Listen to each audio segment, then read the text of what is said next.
తెలుగువారిలో దైవం ఎవరైనా ప్రాంతం ఏదైనా మనదిగా చేసుకోవడం మనదైన సంప్రదాయం.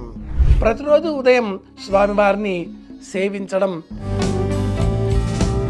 బాలాజీ అన్నా, వెంకటేశ్వరుడు అన్నా, ఏడుకొండలవాడు అన్నా ఆ స్వామే కదా.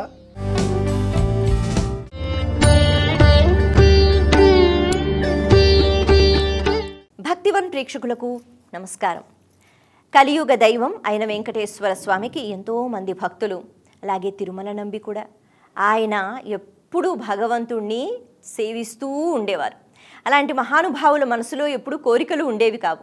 వాళ్ళు ఎప్పుడు సేవ చేసుకోవడంలోనే ఎంతో ఆనందాన్ని పొందేవారు.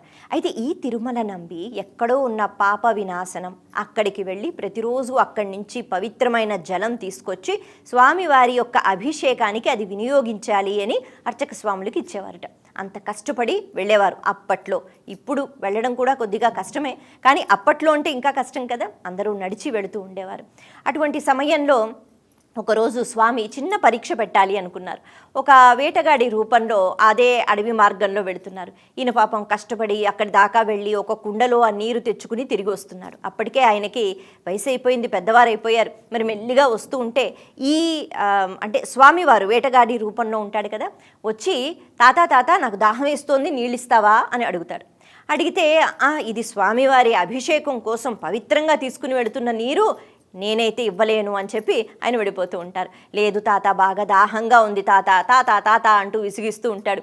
కానీ తిరుమల నంబి మాత్రం నేను ఒక్క చుక్క నీరు ఇవ్వలేను, ఇది అభిషేకం కోసం, సమయం అయిపోతుంది, నేను వెళ్ళిపోవాలి అని చెప్పి గబగబా అడుగులు వేసుకుంటూ వెళ్ళిపోతున్నారు. ఆ సమయంలో ఈ వేటగాడు అంటే ఇక్కడ వెంకటేశ్వర స్వామి ఆయన ఒక రాయి తీసి కన్నం పెట్టేట, అందులోంచి నీరు వచ్చేస్తుంటే చక్కగా తాగేసేట. ఇది చూసిన తర్వాత తిరుమల నంబికి చాలా కోపం వస్తుంది. అంటట, ఇప్పుడు మళ్ళీ నేను పాప వినాశనం దాకా వెళ్ళి నీరు తీసుకుని రావాలి కదా, చెప్పాను కదా స్వామివారికి అభిషేకం చెయ్యాలని, ఎందుకు ఇంత పని చేశావని చెప్పి ఆయన బాధపడిపోతున్నాడు. స్వామి సేవ ఈరోజు కుదరదు అనేటట్టుగా, మళ్ళీ వెళ్ళే ఓపిక లేదు, ఏం చెయ్యాలి అని. అప్పుడు ఈ బోయేవాడు అంటాడు, అయ్యో తాత, ఈ మాత్రం దానికి ఎందుకు బెంగపడతావు, ఆగు నేను చెప్తాను అని చెప్పి అక్కడి నుంచి ఒక బాణం వేశారట శ్రీహరి. మరి అలా బాణం వేసిన తర్వాత ఆకాశంలోకి అక్కడి నుంచి, ఆ ప్రదేశం నుంచి, ఆ కొండల మధ్య నుంచి నీరు అన్నది బయటకు వచ్చింది. దాన్ని మనం ఆకాశగంగా అని అంటున్నాం. అలా ఆకాశగంగని స్వయంగా స్వామివారే దాన్ని సృష్టించి, ఇదిగో నీరు తీసుకుని వెళ్ళు అని చెప్తారు. అప్పటి నుంచి కూడా ఈ ఆకాశగంగ నీరు మాత్రమే స్వామికి అభిషేకం కోసం వాడుతూ ఉన్నారు అన్న విషయం మనకి తెలిసిందే. అలా స్వామివారికి సంబంధించి ఎటువంటి సేవలు చేసినా స్వామి అన్ని సేవలను చాలా చక్కగా దగ్గరుండి స్వీకరిస్తారు. అటువంటి సేవలు చేసేటప్పుడు ఆయన ఒక్కొక్కసారి సహాయపడుతూ ఉంటారు కూడా. మరి ధనుర్మాసం అనేటప్పటికీ స్వామివారికి సంబంధించి ముఖ్యంగా తిరుమలలో ఎటువంటి సేవలు ఈ సమయంలో చేస్తారు, ఎటువంటి కైంకర్యములు అర్పిస్తారు, వీటి గురించి కూడా మనం తెలుసుకుందాం. ఓం నమో నారాయణాయ, ఓం నమో వెంకటేశాయ. స్వామి సేవలు పలు విధాలు. శ్రీ వెంకటేశ్వర స్వామి వారిని సేవించుకునే విధానాలను కైంకర్యములు అన్న పేరిట మనం తలుచుకుంటూ ఉంటాం.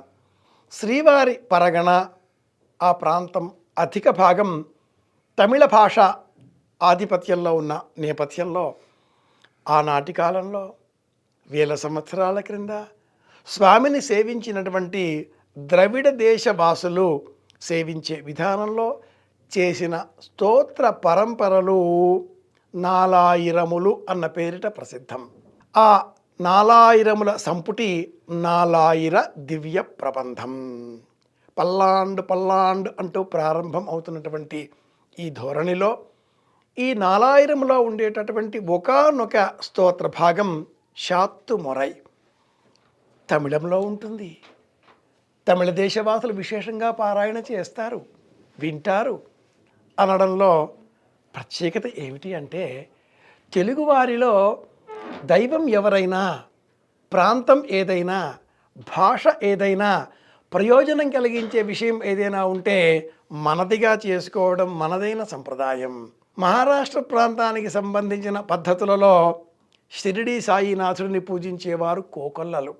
అలాగే కేరళ దేశానికి సంబంధించిన ఆచార విశేషాంశాలతో ఆ స్వామి అక్కడ ఉన్నాడే మలయప్ప, శబరిగిరీశుడు. ఆ స్వామిని సేవించుకునేటటువంటి వారు కోట్లాది మంది. ఈ క్రమంలో శబరిగిరీశుడిని మలయాళ పాటలతో కూడా స్తోత్రం చేస్తుంటారు. సాయినాథుడిని మరాఠీ భాషలో స్తోత్రం చేస్తూ ఉంటారు. అనాదిగా అనూచానంగా 4000 సంకీర్తనలతో శ్రీవారి సన్నిధానంలో ద్రవిడ దేశ ప్రాంత నివాసులైన భక్తాగ్రేసరులు పన్నిద్దరాళ్వారులు చేసినటువంటి స్తోత్ర పరంపర 4000 దివ్య ప్రబంధం. అందులో తిరుప్పావై కూడా ఒక అంశం. అందులో ఒకటి శాత్తుమురై. ప్రతిరోజు ఉదయం స్వామివారిని సేవించడం ఇందులో ప్రత్యేకం. స్వామి కౌసల్యా సుప్రజా రామ పూర్వా సంధ్యా ప్రవర్తతే ఉత్తిష్ట నరసార్దూల కర్తవ్యం దైవమాహ్నికం కమలాకుచూచుక కుంకుమతో నిగతారుణితాతుల నీలతనో కమలాయతలోచనలోకపతే విజయీభవ వెంకట. ఇది సంస్కృతం. స్వామిని సేవించుకుంటున్నాం. ఇది ఎలాగో అదేవిధంగా స్వామి సన్నిధానంలో ప్రతిరోజు ఉదయం తోమాల సేవతో పాటుగా స్వామిని సేవించుకునే విధానంలో స్మరించేటటువంటి స్తోత్ర పరంపర శాత్తుమురై. భాష ఏదైనా పరంధాముడికి అన్నీ తెలిసిన స్వరూపం కనుక స్వామిని సేవించే విధానంలో ద్రవిడ దేశానికి చెందినవారు, తమిళ భాష తెలిసిన వారు, ఆ భాషతో సంప్రదాయంతో ముడిపడి ఉన్నవారు, శ్రీ వైష్ణవులు ఈ విధానంలో స్వామిని స్తోత్రం చేస్తారు. మిగతా శైవ, వీరశైవ లేక ఇతర దేశ సంబంధిత ఆస్తిక మహాజనులంతా ఆ స్వామిని తమ తమ భాషలలో కొలుచుకుంటారు.